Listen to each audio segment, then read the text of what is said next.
পারমাণবিক বিস্ফোরণের পরও বেঁচে থাকতে পারে অমর এই সমস্ত পতঙ্গ।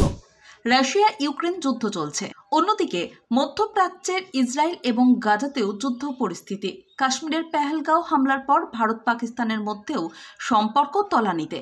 সব মিলিয়ে বিশ্বজুড়ে যুদ্ধ পরিস্থিতি। ভারতের মতোই বিশ্বের একাধিক দেশই পরমাণু শক্তিধর দেশ। কয়েক সেকেন্ডে বিস্তীর্ণ এলাকা ধ্বংস করে দেওয়ার ক্ষমতা রাখে এই পরমাণু বোমা।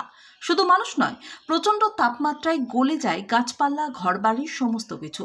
কিন্তু পরমাণু বোমার মতো মারণাস্ত্রের আঘাতেই বেঁচে যায় বেশ কয়েকটি প্রাণী।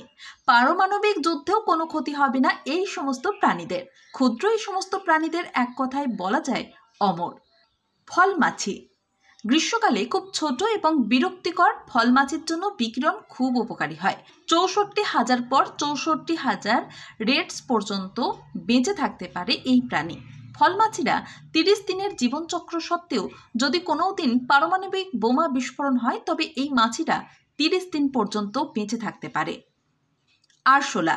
কীটনাশক ছিটিয়ে মেরে ফেলা হয়, কিন্তু পরমাণু বোমা মারতে পারে না আরশোলাকে।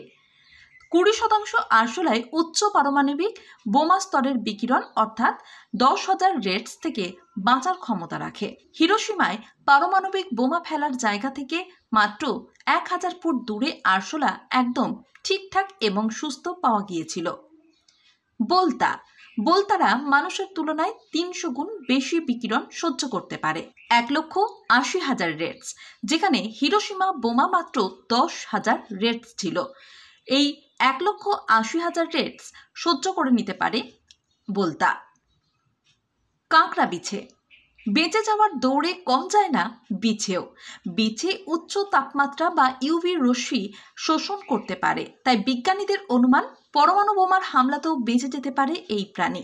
আরেকটি মজার তত্ত্ব হলো যে তাদের বরফে পুরোপুরি জমিয়ে রাখা যায় এবং তারপর ফিরে জীবিত করা যায়।